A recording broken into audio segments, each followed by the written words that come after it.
Assalamualaikum warahmatullahi wabarakatuh. Alhamdulillah, alhamdulillahi rabbil alamin. Assalatu wassalamu ala asrafil anbiya'i wal mursalin, Sayyidina wa maulana Muhammadin. Ashhadu an la ilaha illallah wa ashhadu anna Muhammadar Rasulullah. Allahumma sholli ala sayyidina Muhammadun musyabihil wal ikram ya wal jalil wal ikram wa tahirin wal mujahidina amma ba'du ibadullah wa ittaqullah. Segala puji syukur kehadirat Allah kita sampaikan dengan menyebut alhamdulillahirabbil alamin atas nikmat, hidayah, karomah serta izin dan ridhonya juga kita dapat menjalankan amanahnya, beramal dan beribadah zahir batin dunia dan akhirat. Bersalam kita tidak akan pernah kita lupakan. Marilah sama-sama kita sampaikan kepada junjungan kita Nabi Allah Nabiul Akhirul Zaman Rasulullah Muhammad sallallahu alaihi wasallam. Atasnya kalimahnya kita kalamkan dengan membacakan Allahumma sholli ala sayyidina Muhammad wa ala alihi sayyidina Muhammad. Alhamdulillah bertemu lagi dengan saya Guru Mursyid Syekh Nur Muhammad Buya Irwan Maulana Al-Khalidi Pasaman, Sumatera Barat. Dalam rangka meningkatkan iman dan takwa kita kepada Allah, perlulah kita menjalankan adab-adab kepada Allah, yaitu tolabul ilmi faridatul ala kulli muslim. Diwajibkan kepada kita belajar menuntut ilmu di jalan Allah. Inilah yang harus kita terapkan dari sekarang-sekarang, yang mana belajar itu menghindari kita mempercayai segala hal yang menghalalkan segala cara. Berbicara tentang waktu dan kesempatan pada waktu ini, saya dalam makom majelis dzikir Ma'rifatullah, tentunya dalam tayangan YouTube Buya Pasaman Timur, berbagi wawasan dan ilmu pengetahuan, mudah-mudahan bermanfaat buat kita bersama. Yang mana yang menjadi topik adalah kelanjutan dari pelajaran kita yang terdahulu, yaitu tentang mengenal hakikat sholat, terutama yang sudah kita pelajari adalah hubungan atau tauhid antara sholat dengan nama sholat. Nah ini ya, atau ba'danya. Apa kaitan ba'da dengan kodrat sholat? Bagaimana cara menjalankannya? Nah ini pada tayangan yang lalu kita sudah sampai pada rahasia kodrat ba'da asyar. Alhamdulillah, insya Allah dengan izin Allah, sekarang kita akan masuk kepada pembahasan rahasia ba'da maghribi. Maghrib. Nah ini maghrib. Berbicara tentang sholat ba'da maghrib ini dikenal dengan sholat wusta atau sholat besar, atau dikatakan sholat yang wajib dijaga. Apa yang harus dijaga? Karena kodrat sholat yang 5 waktu ini yang bertajali kepada Allah langsung tanpa perantara apapun adalah sholat wusta maghrib. Kebesaran sholat wusta maghrib dengan adilnya 3 rakaat, nah ini juga harus kita paham. 3 rakaat ini adalah kodrat Allah semata.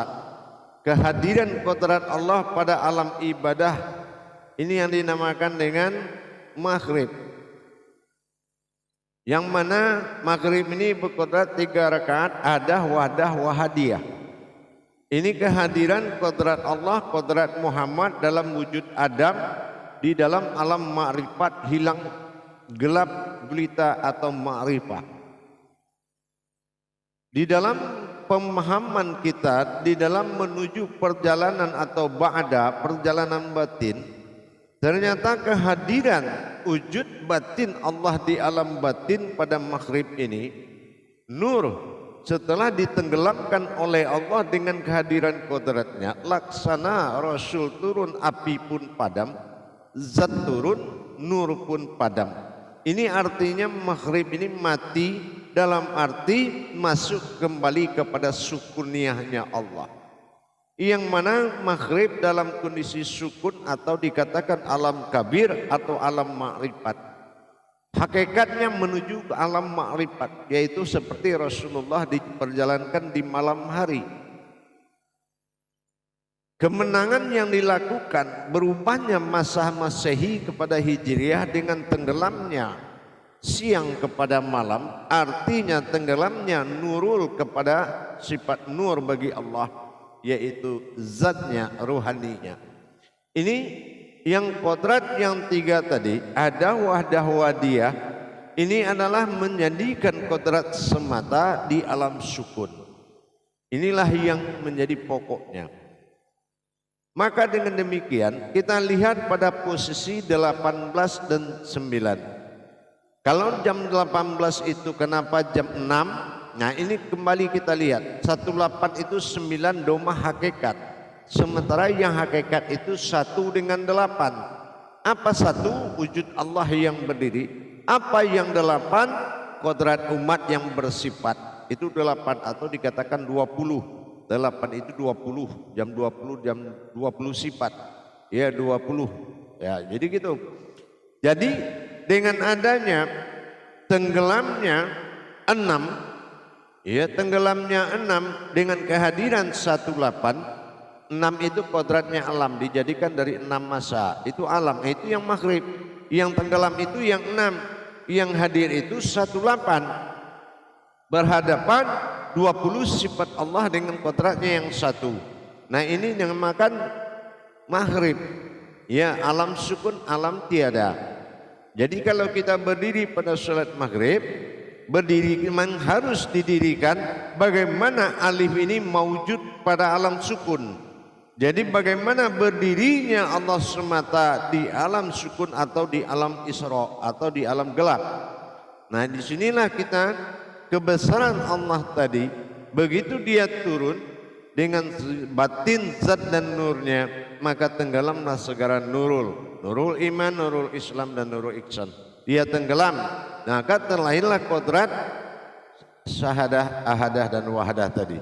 Jadi dengan ahadiyah, wahdah, wadiyah tadi, dengan kita mendirikan satunya Allah pada wujud dalam sukun maghrib, maka dengan ini kita melaksanakan mendirikan Al-Fatihah, Fatihatun Nasun, merupa wujud diri sifat yang ada wujud dalam batin. Nah ini yang dikatakan wujud Allah dalam batin, mawujud Muhammad pada rohani, nyata Adam pada jasad.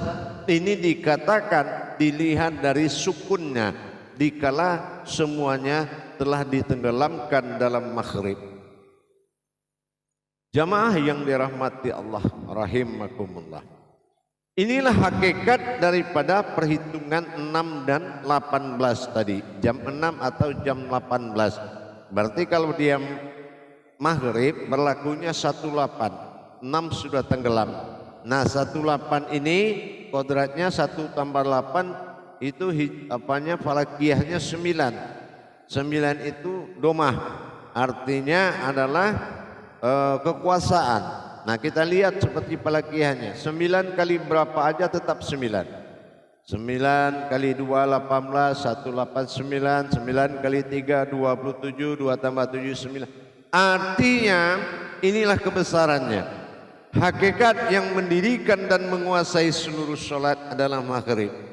Makanya di sini proses alam terjadi tenggelamnya nurul dan hadirnya zat Allah. Nah inilah yang dikatakan 3 rakaat tadi. Dengan 3 rakaat berarti kita lihat dari pelakiyahnya 189, 9 dikurang 6 berarti itu 3. Ya, 9 orang kali kurang 6 itu 3. 189 ada angka 6 di situ berarti 9 kurang 6 3. Berarti jatuh ke 3 rakaat. Nah, ini maghrib. Inilah salat yang benar-benar satu-satunya salat yang dihadiri oleh Allah dengan sifat dan zat serta hayatnya. Nah, jadi dengan sifat zat dan hayatnya berdirilah pada alam sukun dalam kosong disebut hitam dan isra atau ma'rifah, alam ma'rifat. Nah, jadi dengan demikian kita sudah bisa khusyuk menghadirkan Al-Fatihah dengan mendirikan 3 kodrat tersebut, maka disinilah kita melanjutkan nanti kepada suatu petunjuk diambil 4 kodrat pada Isya. Jadi dalam rangka kita sudah mendirikan kodrat syahadah dan wahadah tadi, sehingga 3 kodrat tersebut menjadi sifat wujud bagi Allah. Makanya dikatakan maghrib ini sholat besar atau dikatakan wusta, sholat yang wajib dijaga. Hadirin jamaah yang dirahmati Allah, kaum muslimin dan muslimat dimanapun berada, mengetahui hakikat daripada perjalanan atau tajalli Allah dalam bentuk ba'da ini wajib. Karena apabila kita sholat tapi kita tidak bisa menghubungkan atau mentajalikan kodrat sholat dengan asma sholat. Asma sholat ini maghrib, tapi kita tidak bisa mentajalikannya. Kenapa? Kita tidak paham bagaimana mendirikan kodrat sifat umul hayat, ma'ul hayat, induk dari segala hidup, yaitu sifat, diri sifat. Nah, ini maka perjalanan ini belum sempurna kalau yang tidak bertajali untuk disembah itu adalah kodrat sifatnya Allah dalam Al-Fatihah, Fatihatun Nasun. Nah, dengan kita mengetahui, menikmati dan merasakan bagaimana kodrat batiniah tajalli batin menuju an'amta alaihim dan disaksikan bi alaihim tadi, betul-betul kodrat yang 3 ini betul-betul adalah kodrat yang ada satu wujud di dalam sebuah maujud atau di dalam sebuah alam tiada dan ada wujud yang ada. Nah, inilah lam alif, kehadiran dan kebesaran dan kekuatan yang turun untuk menenggelamkan malam kepada siang dengan turunnya kodrat Allah dari 3 kodrat yang sangat induk dari segala kehidupan. Induk dari segala kehidupan, bumi berhinduk kepada nur, sementara kodrat berhinduk kepada zat dan zat berhinduk kepada batin. Itulah hayat dari seluruh makhluk. Jamaah yang dirahmati Allah rahimakumullah, kita laksanakan salat maghrib ini dengan tajalli kodrat Fatihatun Nasun, diri sifat bagi Allah, dan bertajalilah penyembahan dari kodrat alam kepada kodrat yang berdiri. Ini pada maghrib ini betul-betul menjadi solat besar, solat yang sangat kuat. Jadi kalau kita benar-benar menikmati dan menjalankan dengan hakikat yang sebenarnya, maka kita akan termasuk kodrat yang dimuliakan. Makanya dikatakan solat maghrib adalah solat wusta, wajib dijaga, jangan sampai dilalaikan, karena salat wusta ini memiliki kodrat yang sangat kuat.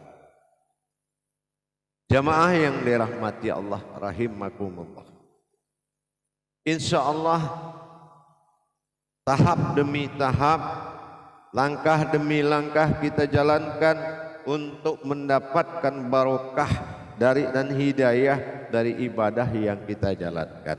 Tapi kalau kita gagal mencapai hakikatnya, maka hidayah pun tidak akan pernah sampai kepada kita. Maka kita jalankanlah dengan kodratnya, insya Allah hidayah itu akan datang. Karena hidayah itu ruhnya sholat.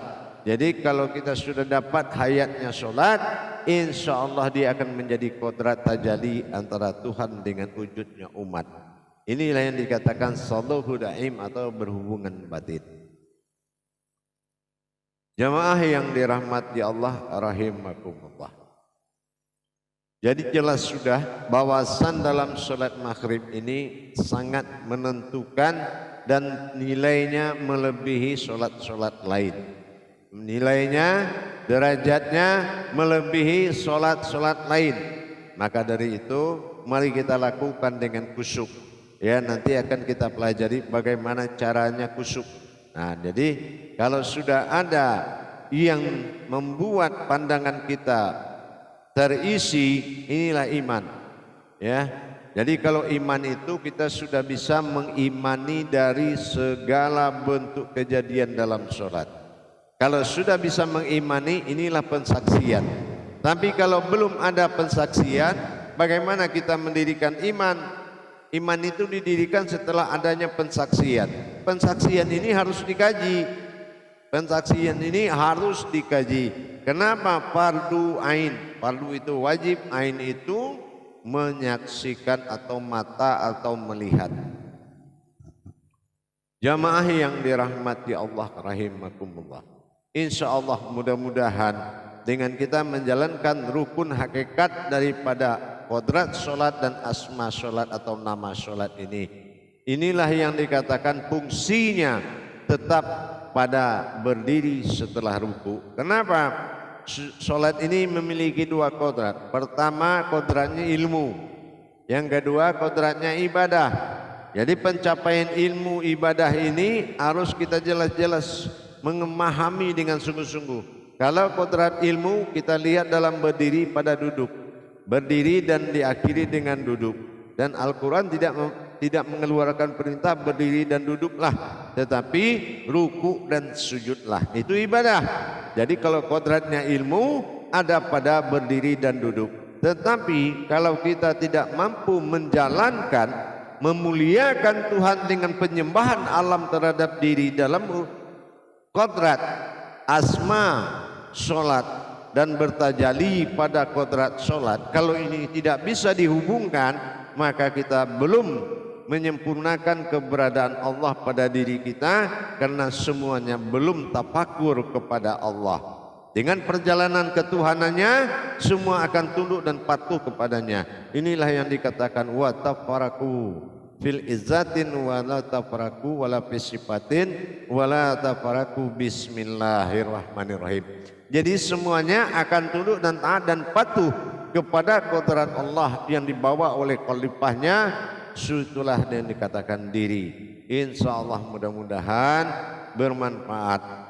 Jadi bagi jamaah yang ingin belajar mendapatkan tuntunan, silakan menghubungi nomor telepon yang ada di layar deskripsi Buya Pasaman Timur, YouTube Buya Pasaman Timur. Tapi kalau ingin langsung, silakan menghubungi nomor saya langsung 0813 9833 7904 Buya Pasaman Timur. Insya Allah berbagi ilmu, berbagi wawasan dan mengamalkan imannya. Insya Allah mudah-mudahan terangkat derajat kita, terangkat derajat ibadah, maka bermartabatlah ibadah sehingga adanya hidayah.